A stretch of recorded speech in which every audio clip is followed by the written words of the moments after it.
नमस्कार दोस्तों, स्वागत है आपका मेरे नए वीडियो में। तो इस वीडियो में हम बात करने वाले हैं फेस शेडिंग का प्रपोर्शन के बारे में कि किस एंगल में किस तरह शेडिंग किया जाता है और किस तरह से आप उसे सैड व्यूज 3/4 और फ्रंट व्यूज पे आप ड्रॉ कर सकते हैं। इस वीडियो में मैं रफ स्केच करके दिखाऊंगा और यही टेक्निक यूज करके मैं रियलिस्टिक स्केच बनाता हूँ और हर वीडियो में मैं इसी टेक्निक का यूज करता हूँ। बशर्ते ये सिर्फ रफ स्केच है तो मैं आपको सिखाने का प्रयास कर रहा हूँ कि फ्रंट व्यूज और 3/4 एंगल और साइड व्यूज का जो शेडिंग टेक्निक होता है वो किस तरह से किया जाता है, तो वो मैं बताने का प्रयास कर रहा हूँ। तो चलिए शुरुआत करते हैं। यहाँ पे मैं पेपर के ऊपरी भाग में मैं यहाँ पे लिख दिया हूँ फ्रंट 3/4 और साइड एंगल में। यहाँ पे मैं सबसे पहले आइज ड्रॉ कर रहा हूँ और यहाँ पे आउटलाइन में कर रहा हूँ, इसलिए मैं आउटलाइन करके दिखा दे रहा हूँ ताकि बिगिनर्स को फ़ायदा हो, क्योंकि फ्रंट और 3/4 और साइड एंगल में डिफरेंट एंगल है। तो इसके लिए मैं आउटलाइन करके दिखा दे रहा हूँ और उसके बाद मैं शेडिंग में थोड़ा सा स्किप करूँगा वीडियो, लेकिन समझ में आएगा आपको और बने रहिए।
यहाँ मैं एक ही पेंसिल से मैं सेट करूँगा और फ्रंट 3/4 और साइड व्यूज़ में, क्योंकि मैं यहाँ पे रफ स्केच करके दिखा रहा हूँ आप लोग को, तो यहाँ पे मैं एक पेंसिल से सेट करके दिखाऊंगा। आप ये टेक्निक यूज़ कर सकते हैं, क्योंकि मैं समझाने के लिए मैं ये रफ स्केच करके दिखा दे रहा हूँ, क्योंकि मैं भी यही टेक्निक यूज़ करता हूँ अपने रियलिस्टिक ड्राइंग में।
आईब्रो ड्रॉ करने से पहले पेंसिल को शार्प कर लीजिएगा, इससे कि हमारे जो आईब्रो में जो हेयर होते हैं वो उनका जो हेयर का स्ट्रोक जो होता है वो अच्छे से दिखता है। तो उससे पहले आप शार्प कर लीजिए पेंसिल, उसके बाद आईब्रो ड्रॉ कीजिए। और यहाँ पे मैं 3/4 का शेडिंग में कर रहा हूँ यहाँ पे आईबॉल का। और इसी तरह से यही मेथड करके मैं अभी आइज, नोज़ और लिप्स और ईयर को मैं ड्रॉ करूँगा।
नोज़ का आउटलाइन मैं कर रहा हूँ अभी फ्रंट व्यूज़ पे।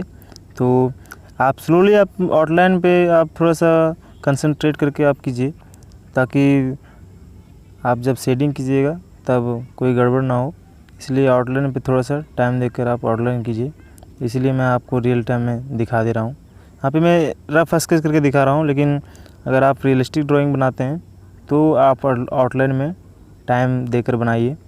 और अगर आपको आउटलाइन में भी नहीं समझ में आ रहा है तो मेरे चैनल पे वीडियो आप मतलब मिलेगा आपको, आप देखिए उसको और समझने का प्रयास कीजिए किस तरह से आउटलाइन करते हैं, और आप भी कर सकते हैं। सिंपली है, अगर बिगिनर्स का यही फंडा रहता है कि वो आउटलाइन करने में बहुत ही मतलब उनको मतलब उनको एक प्रकार का डर बैठ जाता है कि आउटलाइन हमसे गड़बड़ हो रहा है, नहीं बन पा रहा है। और सिंपली आप उसको लीजिए आउटलाइन को ड्रॉ करने के लिए, क्योंकि आप प्रेशर में अगर आउटलाइन ड्रॉ कीजिएगा तो फिर गड़बड़ हो जाएगा, नहीं बनेगा। तो सिंपली आप देखिए जैसे मैं कर रहा हूँ उसी टाइप में आप कीजिए।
इसमें शेडिंग टेक्निक में हैचिंग और क्रॉस हैचिंग में यूज़ कर रहा हूँ।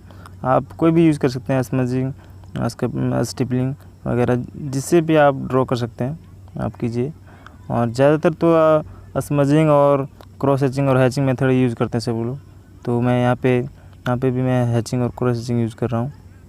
और मैं यहाँ पे रियल टाइम दिखा रहा हूँ और आप भी समझ सकते हैं कि मैं किस तरह से मतलब कर रहा हूँ और किस तरह से आप इसी तरह से आप ड्रॉ कर सकते हैं। और ज़्यादा आप माइंड में प्रेशर नहीं लीजिए कि हमसे शेडिंग नहीं हो रहा अच्छा, आउटलाइन नहीं हो रहा अच्छा, बशर्ते कि आपको टाइम देकर बनाइए। रेगुलरली आप थोड़ा सा रेगुलर आप ड्रॉ कीजिए तो बनेगा।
यहाँ पे हाईलाइट पार्ट को मैं छोड़ दे रहा हूँ, और हाईलाइट पार्ट बहुत ज़रूरी है नोज़, लिप्स और आइज़ में।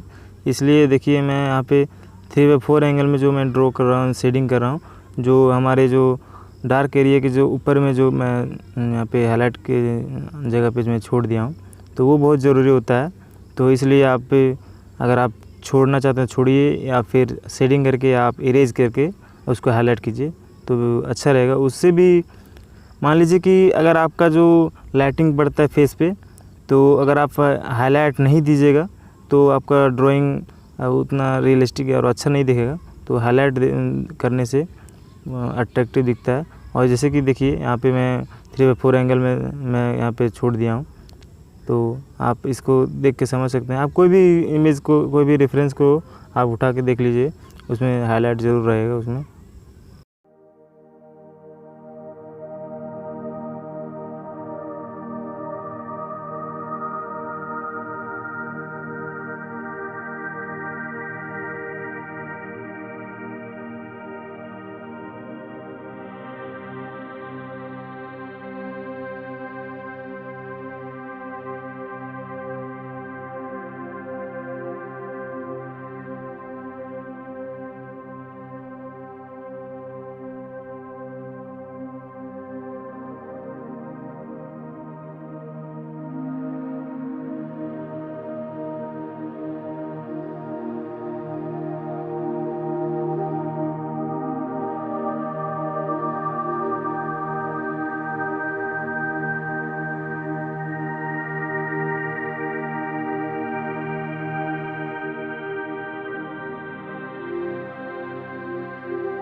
लिप्स का शेडिंग बहुत ही सिंपली आप कर सकते हैं। आप इसमें कुछ करना नहीं है, आप बस लाइनिंग टाइप में आपको देना है और बशर्ते कि आपको यहाँ पे स्मजिंग आपको करना है। यहाँ पे मैं जल्दी जल्दी करके दिखा दे रहा हूँ, क्योंकि मैं यहाँ पे रफ करके मैं बना के दिखा दे रहा हूँ। क्योंकि इसी तरह मैं मतलब हैचिंग मेथड यूज़ करिए, आप कोई भी मेथड यूज़ कीजिए, बशर्ते कि आपको अच्छे से ड्रॉ करना होगा। जैसे कि देखिए मैं कर रहा हूँ। यहाँ पे जो दोनों लिप्स, अपर लिप्स और लोअर लिप्स के जो बीच में है, वो आप पहले से डार्क कर लीजिए, ताकि वो लाइनिंग मिटे ना और वो दोनों मिक्स ना हो, क्योंकि दोनों लिप्स के बीच में हमेशा डार्क शेडो होता है।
ईयर का आउटलाइन आप टाइम देकर कीजिए, क्योंकि अगर आपका ईयर का आउटलाइन जो अच्छा से नहीं बनता है, आप किसी में अगर आप बिगिनर्स हैं तो आपको आपका ड्राइंग में दिखता होगा कि आपका लेफ़्ट ईयर या राइट ईयर नीचे ऊपर है, मतलब एक ठो लेवल में नहीं है।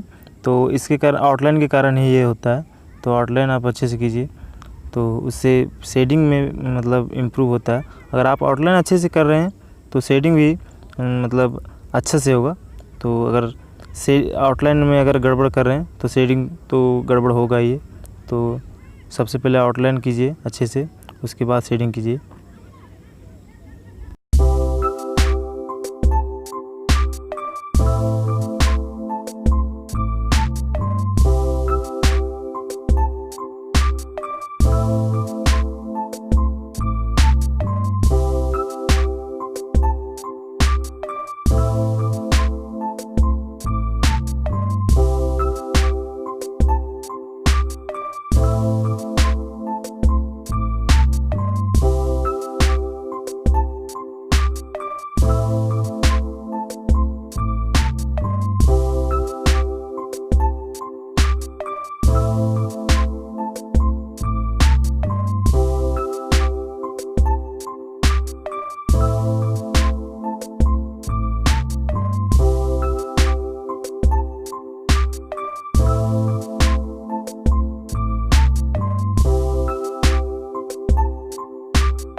Thank you.